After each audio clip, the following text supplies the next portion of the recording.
how to get 7.5 bands in IELTS.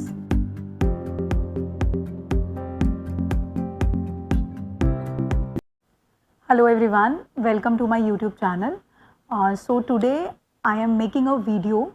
The topic of the video is how to get 7.5 bands in IELTS in just 10 days.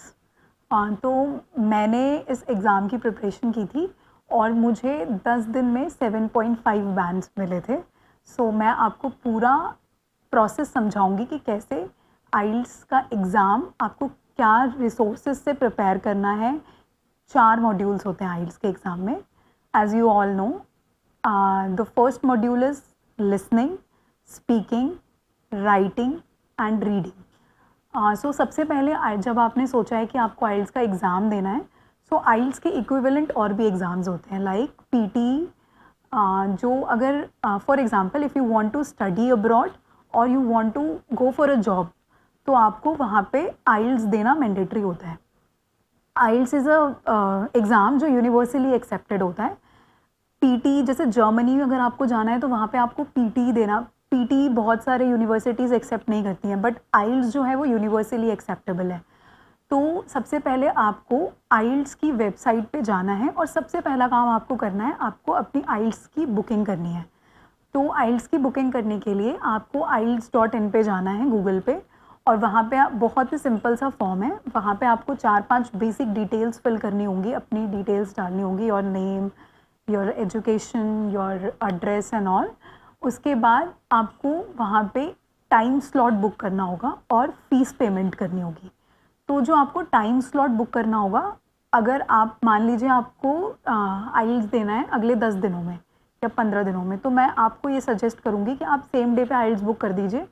Because आइल्स की कभी कभार जब थोड़ा season ज़्यादा होता है बच्चों का या फिर जॉब्स का अब्रॉड जाने का ज़्यादा सीज़न होता है, तो उस टाइम पे आपका आइल्स की बुकिंग भी आपको 10-10, 15-15 दिन के बाद की मिलती है. तो आपको आइल्स का सबसे पहले अगर आपने प्रिपेयर करना स्टार्ट करना है तो सबसे पहले आपको बुकिंग करनी है. बेसिक डिटेल्स डालने के बाद आपको 16,500 रुपीज़ की पेमेंट करनी होगी, क्योंकि ये एग्ज़ाम कॉस्ट है जो हमें पे करनी पड़ती है. तो 16,500 का आपको पेमेंट करने के बाद आपको एक स्लॉट मिल जाएगा. स्लॉट आपको बुक जैसे मैंने आज बुक किया तो मुझे 7 दिन बाद का स्लॉट मिल गया था. तो वो आपको 3 सेगमेंट का स्लॉट मिलेगा, लिसनिंग का, रीडिंग का और राइटिंग का. स्पीकिंग का स्लॉट वो लोग आपको खुद से असाइन करते हैं, क्योंकि स्पीकिंग में इंटरव्यू होता है, तो वो उस हिसाब से अपने शेड्यूल के हिसाब से आपको मेल करेंगे कि आपका स्पीकिंग का स्लॉट इस टाइम है. तो सबसे पहली चीज़ आपने स्लॉट बुक कर दिया. उसके बाद अब आप प्रिपेयर कैसे करें इसको. तो प्रिपेयर करने के लिए अब जैसा कि मैंने आपको बताया कि 4 मॉड्यूल होते हैं, लिसनिंग, स्पीकिंग, राइटिंग और रीडिंग. तो सबसे पहले अगर हम लिसनिंग के लिए स्टार्ट करते हैं, जैसे ही आप आइल्स की बुकिंग करेंगे, बुकिंग करने के बाद आपको एक बुकलेट घर पे मिलेगी, कुरियर से आपको बुकलेट आएगी. उस बुकलेट से आप बहुत अच्छी प्रिपरेशन कर सकते हैं. उसमें 4 सैम्पल पेपर्स होते हैं. वो चारों सैम्पल पेपर्स आप अच्छे से प्रिपेयर कर सकते हैं. चारों सैम्पल पेपर्स को सॉल्व करना, उस सैम्पल पेपर में आपका चारों segment like reading, speaking, listening and writing, चारों के सैम्पल क्वेश्चंस होंगे. एक पूरा फॉर्मेट होगा कि आपका एग्ज़ाम का क्या फॉर्मेट होता है, वो पूरा फॉर्मेट आपको उसमें विजिबल होगा. तो आपको वो सैम्पल पेपर सॉल्व करना बहुत बहुत इंपॉर्टेंट है, क्योंकि आपको उससे पता चलेगा कि एक्चुअली आपका एग्ज़ाम का क्राइटेरिया क्या होगा. सो अब हम मॉड्यूल वाइज बात करते हैं. सबसे पहले हम बात करते हैं स्पीकिंग की. तो स्पीकिंग में आपको जिस दिन आपका स्पीकिंग का टेस्ट होगा उससे 2 या 3 दिन पहले आपको एक मेल आएगा, जिसमें आपको आपका शेड्यूल टाइम और शेड्यूल टाइम बता दिया जाएगा कि किस टाइम आपका स्पीकिंग का इंटरव्यू होने वाला है. स्पीकिंग का इंटरव्यू जो होता है वो कोई भी ले सकता है, आइदर वो इंडियन होगा या फिर वो फॉरेन से भी हो सकता है, कोई फॉरेनर भी हो सकता है या हो सकती है जो आपका इंटरव्यू वो कंडक्ट करेंगे. इंटरव्यू कंडक्ट, आपको इंटरव्यू में बहुत ही रियल बिहेव करना है, कुछ भी फेक नहीं दिखाना है. They will not check your knowledge. वो आपकी नॉलेज को बिल्कुल भी चेक नहीं करते. वो सिर्फ और सिर्फ आपकी इंग्लिश बोलने के लेवल को चेक करते हैं, लेवल को मार्क करते हैं और इस हिसाब से आपको मार्क्स या ग्रेड्स देते हैं. सो फॉर एग्ज़ाम्पल, अब मैंने जहाँ से स्पीकिंग की तैयारी करी थी, सबसे पहली चीज़ आपको आपके बारे में पता होना चाहिए, बिकॉज़ वो सबसे पहले tell me about yourself का उनका एक क्वेश्चन होता है. So have to answer that properly. ये नहीं कि हम रट के चले गए कि जैसे हमने बना लिया my name is Neha, I lives in there and my schooling, I have done my schooling from there. So ये ऐसे आपको पूरा रटना नहीं है. You have to be real. So real होने के लिए आपको बस एक दो जगह से जैसे आप फॉर्मेट पढ़ सकते हैं कि कैसे मुझे अपने आप को प्रेजेंट करना है वहाँ पे. माई सेल्फ नेहा बोलना है या आई एम नेहा. सो वो आप एक बार देख सकते हैं. बट आपको चीज़ें रटने की बिल्कुल भी ज़रूरत नहीं, क्योंकि रटोगे तो वहाँ फंसोगे. तो उसके बाद आपका सबसे पहला क्वेश्चन होगा कि tell me about yourself. Tell me about yourself में आपको बहुत ही रेलिवेंट आंसर देना है. 3 से 4 लाइन का आंसर देना है, इससे ज़्यादा बिल्कुल भी आंसर नहीं देना है. 3 से 4 लाइन बोलना है आपको, क्योंकि इंटरव्यू का स्पीकिंग का जो टाइम होता है ना, वो आपका कुछ पूरा टोटल स्पीकिंग 10 से 14 मिनट के बीच में होता है और उसमें 3 लेवल्स होते हैं. तो पहला लेवल है tell me about yourself. जैसे ही आप उसको अपने बारे में बताएंगे, माइट भी वो आपसे एक आधा क्वेश्चन पूछ सकता है. जैसे मुझसे उन्होंने पूछा था, मुझसे पूछा था tell me about yourself. तो मैंने अपने बारे में बताया था, मैं कहाँ रहती हूँ, मैंने ये सब पूरा एक्सप्लेन किया था. तो उन्होंने मुझसे क्रॉस क्वेश्चन किया था कि why do you live there. तो आपको फिर बताना है कि आप उस जगह पे क्यों रहते हो. आपका पेरेंटल हाउस है, आपको आपका नेबर बहुत अच्छा लगता है, आपको अपनी फैमिली के साथ रहना बहुत अच्छा लगता है. तो वो एक आधा क्रॉस क्वेश्चनिंग आपके माई सेल्फ से कर सकते हैं, माइट भी नहीं भी कर सकते, उन पर डिपेंड करता है वो सब. सेकेंड स्टेप होगा क्यू कार्ड. क्यू कार्ड में वो आपको एक कार्ड देंगे. उनके पास पूरी बुकलेट होती है जिसपे बहुत सारे टॉपिक्स होते हैं. तो वो आपको एक कार्ड देंगे, उसमें से आप कोई भी टॉपिक उठा लेंगे. जैसे मुझे जो टॉपिक मिला था वो प्लांट्स के ऊपर मिला था. तो आपको कोई भी करंट टॉपिक मिल जाएगा, एनिमल्स, फ्रूट्स, वेदर और even your city, colour, anything. तो वो आपको एक टॉपिक देंगे, उस टॉपिक के ऊपर साइंस एंड टेक, उस टॉपिक के ऊपर आपको बोलना है. आपको 1 मिनट मिलेगा सोचने के लिए और 2 मिनट तक आपको नॉन स्टॉप बोलना है. You don't have to stop on that time until unless वो आपको नहीं बोलते कि आप प्लीज़ रुक जाओ. आपको रेगुलरली बोलते रहना है उस टॉपिक के ऊपर. उस टॉपिक के ऊपर जब आपको 1 मिनट मिले तो मैं आपको ये सजेस्ट करूँगी कि आप कुछ पॉइंटर्स लिख लें. जैसे मुझे प्लांट का मिला था, तो मैंने अपने, जैसे मेरी मदर को प्लांटिंग बहुत अच्छी लगती थी, तो मैंने वो प्लांटिंग के बारे में उनको बताया था. मेरे घर पे कौन से प्लांट्स है ये बताया था. जैसे तुलसी हो गया तो मैंने उसके बेनिफिट्स थोड़े बताए थे. एलोवेरा है मेरे घर पे तो मैंने उसके बेनिफिट्स बताए थे. तो आपको कोई भी टॉपिक मिलता है, आप अपने से रिलेट करके और उसको 1 मिनट में कुछ पॉइंटर्स लिख लो, क्योंकि you won't be able to make sentences in 1 minute and you have to speak for 2 minutes. So in that case you have to just write the pointers and then you can start speaking. तो वो उनके पास timer होता है, वो 2 minute के बाद आपको automatically stop कर देंगे.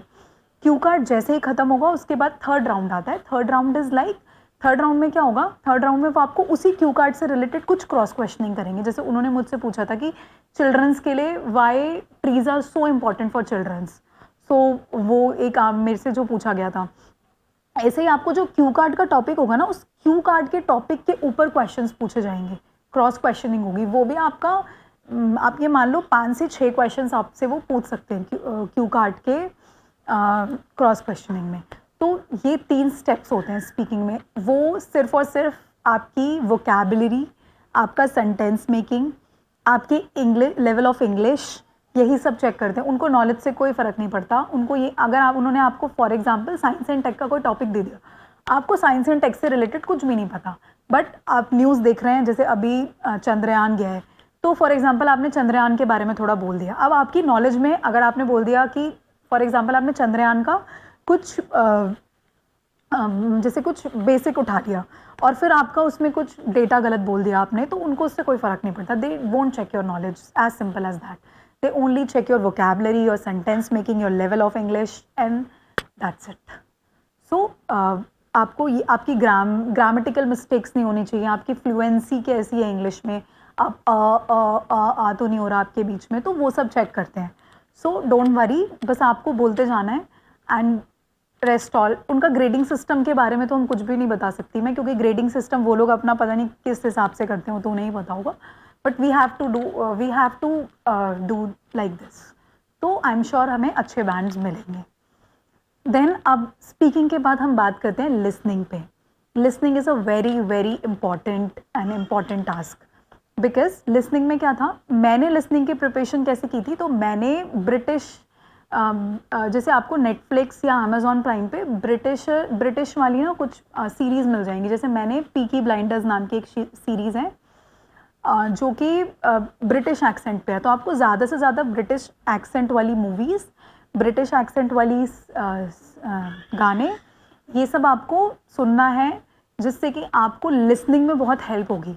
मैंने जो वीडियो देखी थी, एक पीकी ब्लाइंडर्स देखी थी, आपको नेटफ्लिक्स पे मिल जाएगी।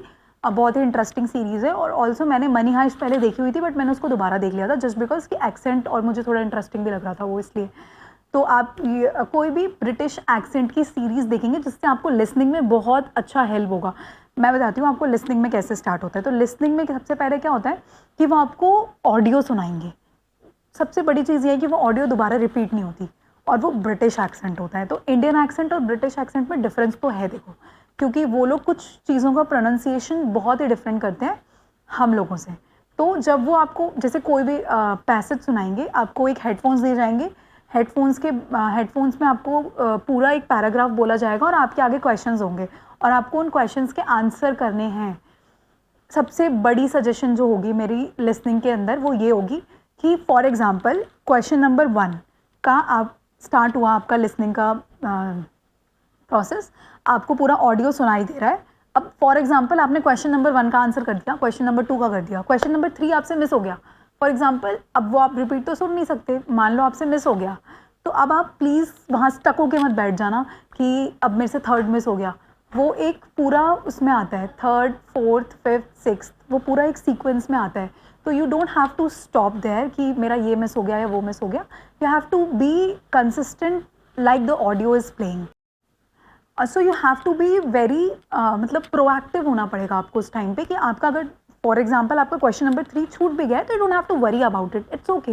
यू मिस जस्ट 1 क्वेश्चन, उसकी वजह से हमें पूरा पैराग्राफ या सारे क्वेश्चंस को मतलब रून करने की कोई ज़रूरत नहीं है। So please take care of that, क्योंकि ये मेरे साथ भी हुआ था। मैंने भी 1-2 पैसेजेस में एक आधा क्वेश्चन इधर उधर मिस किया था, एंड देन मैं दोबारा नेक्स्ट क्वेश्चन पे आ गई थी कि अब मैं नेक्स्ट क्वेश्चन पढ़ती हूँ ताकि मैं उसका आंसर सही से कर पाऊँ, क्योंकि पैसेज में से सेम वर्ड उठा के आपको फिल इन द ब्लैंक्स में डालना होता है। सिनोनिम्स, एंटोनिम्स अपने मन से कुछ भी नहीं डाल सकते, सेम वर्ड सुनना होगा, इसीलिए वो सुनना है उस टाइम पे। अगर आप नहीं सुनोगे तो it will create a problem, it will create a huge mess. तो लिसनिंग इसलिए थोड़ा सा ट्रिकी पार्ट है, बट इट्स ओके, इतना भी टफ नहीं है, क्योंकि अगर आप थोड़ा सा ब्रिटिश एक्सेंट को 10-15 दिन सुनोगे ना तो you will be familiar to that, तो आपको कोई प्रॉब्लम नहीं होगी। लिसनिंग के बाद सेकेंड थर्ड कह सकते हैं, third is reading. So reading मुझे थोड़ा सा टफ लगा, मेरा पर्सनल एक्सपीरियंस है कि मुझे थोड़ा सा रीडिंग टफ लगा। जो आपको पैसेज आया था रीडिंग में वो बहुत टफ पैसेज था, मतलब मुझे जो पैसेज आया था वो बहुत टफ है। मुझे उस पैसेज को 4 बार पढ़ना पड़ा और उसके जो वर्ड्स थे वो बहुत ज़्यादा टफ थे। ऑल्दो इतना भी टफ नहीं है, यू कैन डू इट। आपको वो सैम्पल्स मिल जाएंगे जब आप वो आइल्स की जो मैंने आपको बुक बताई थी ना, उस बुक को चेक करोगे तो आपको वो पूरा सैम्पल मिल जाएगा। तो you have to read the passage. अगर आपको एक सबसे पहले आप क्वेश्चन पढ़ लो और 2 बार, if you have 60 minutes you have, so आप 2 बार पैसेज पढ़ सकते हो। So if you have a fast reading then 2 बार फटाफट कर लो। अगर आप स्लोली रीड कर रहे हो तो प्लीज़ उसको थोड़ा स्पेस को बढ़ाना, और एक बार रीड करने में माइट भी आपको आंसर्स ना मिले, इसलिए जस्ट अ सजेशन कि थोड़ा पेस इंक्रीज करके और 2 बार आप उसको रीड कर लेना पैसेज को। पैसेज में से आपको आंसर ढूंढ के और फिल इन द ब्लैंक्स में लिखना होता है। तो ये हो गया हमारा स्पीकिंग का पार्ट। स्पीकिंग के पार्ट के बाद थर्ड स्टेप इज़ आपका राइटिंग का पार्ट। राइटिंग मुझे मुझे पर्सनली बहुत अच्छा लगा राइटिंग का पार्ट। उसमें आपको 2 चीज़ें होती हैं। फर्स्ट इज़ आपको एक ऐसे राइट करना होता है, दूसरा एक पैराग्राफ राइट करना होता है। तो जो आपको ऐसे लिखना होगा, ऐसे में सबसे पहला क्वेश्चन 60 मिनट्स का आपको मिलेंगे, 60 मिनट्स मिलेंगे आपको ऐसे और वो राइटिंग सेक्शन कंप्लीट करने के लिए, जिसमें जो फर्स्ट क्वेश्चन होता है ना उसको आप 20 मिनट्स दो। ऐसा एग्जामिनर भी आपको बोलेंगे और ये एक ट्रेंड भी कहा जाता है, क्योंकि आपको उसमें सिर्फ 120 वर्ड्स लिखने होते हैं, और जो आपका सेकंड क्वेश्चन होता है उसमें आपको 240 वर्ड्स के अराउंड लिखने होते हैं। तो 120 वर्ड्स जब आपको लिखने हैं तो you can spend less time. तो मैं आपको सजेस्ट करूँगी आप टाइम देखें, क्योंकि मैंने भी ऐसे ही किया था। 20 मिनट्स मैंने फर्स्ट क्वेश्चन को दिए थे और फिर बाकी के 40 मिनट्स मैंने सेकंड क्वेश्चन को दिए थे। अगर आपका 20 मिनट्स में नहीं हो रहा है, let it be, let's leave that question there. कुछ पॉइंटर्स हैं तो उसको लिख लो दिमाग में, और उसके बाद सेकंड क्वेश्चन पे आ जाओ। सेकंड क्वेश्चन कंप्लीट कर लो टाइम से पहले, उसके बाद वापस से फर्स्ट अपना पूरा कर लो। 20 minutes is more than enough to write to 120 words I guess. So उसमें मेरा जैसे उसमें मैं आपको एक आइडिया और दे देती हूँ क्वेश्चन कैसा आता है। आपको उस बुक में भी दिख जाएगा वैसे। तो क्वेश्चन आता है, जैसे मुझे आया था पाई चार्ट आया था एक, और उस पाई चार्ट को एक्सप्लेन करना था। सो वो पाई चार्ट मेरा पॉपुलेशन के ऊपर था, ऑस्ट्रेलियन पॉपुलेशन के ऊपर ही था वो पाई चार्ट आई गेस। तो ऑस्ट्रेलिया में किस रीजन में कितना पॉपुलेशन है उस हिसाब से मुझे उस पूरा पैराग्राफ में एक्सप्लेन करना था उस पाई चार्ट को। और जो सेकेंड टॉपिक था वो मेरा कुछ साइंस एंड टेक्स से रिलेटेड था। सॉरी पॉलिटिक्स से रिलेटेड था, तो वो टॉपिक मुझे आता भी था, तो इसीलिए वो मेरे को ज़्यादा ईजी रहा लिखने में। स्माइट भी इसीलिए मुझे राइटिंग ज़्यादा सही लगा। सो वो डिपेंड करता है कि आपको कौन से उसमें पकड़ ज़्यादा है, तो वो आपको वो वाला सेगमेंट ज़्यादा अच्छा लगेगा। तो बेसिकली आइल्स के यही 4 मॉड्यूल होते हैं। सबसे मैं आपको रिसोर्स लिस्ट जो मैंने आपको बताई है, हाँ एक चीज़ और मैं आपको बताना चाहूँगी। मैंने एक वीडियो देखी थी, सैम एंड ऐश की वीडियो है, उस वीडियो को आप ज़रूर देखिए। वो 10 घंटे की वीडियो है। वो 10 घंटे की वीडियो आपको पूरा आइल्स प्रिपेयर करा देगी। वो 10 घंटे की वीडियो देखना मस्ट है। मैं उसका लिंक डिस्क्रिप्शन बॉक्स में डाल दूंगी, आपको नीचे डिस्क्रिप्शन बॉक्स में उस वीडियो का लिंक मिल जाएगा। आप प्लीज़ उस पर क्लिक करके और उस वीडियो को प्रिपेयर करने के लिए आप उस वीडियो को ज़रूर देखें। सेकेंड थिंग, मैंने आपको आइल्स की प्रैक्टिस बुकलेट बता दी, प्रैक्टिस बुकलेट देखें। थर्ड चीज़ रिसोर्स लिस्ट में हो गई आपकी, मैंने आपको नेटफ्लिक्स पे पिकी ब्लाइंडर्स देखा था, या आपको जो भी आपका फेवरेट ब्रिटिश एक्सेंट का कोई भी सीरीज़ मिले, मेक श्योर अमेरिकन एक्सेंट ना हो, ब्रिटिश एक्सेंट हो, क्योंकि आइल्स जो है वो कैम्ब्रिज कराता है, और कैम्ब्रिज ब्रिटिश ब्रिटेन में है, तो इसीलिए वो जो उनका ऑडियो वगैरह या जो पैसेज वगैरह होता है, जो वर्डिंग्स वगैरह होते हैं, मेन्स लिसनिंग के लिए मैं आपको बोल रही हूँ, तो वो आपको बेटर रहेगा कि आप वो ब्रिटिश एक्सेंट सीरीज़ या मूवीज़ देख के उसको प्रिपेयर करें, तो वो ज़्यादा बेटर रहेगा। इसके अलावा आपको अगर कोई भी क्वेरी आती है आइल्स से रिलेटेड, तो आप मुझे मेरे इंस्टाग्राम हैंडल पे मैसेज कर सकते हैं। मैं आपको वहाँ पे रिस्पॉन्स या हेल्प करने की पूरी कोशिश करूँगी। So thank you for watching this video. Hope you like this video.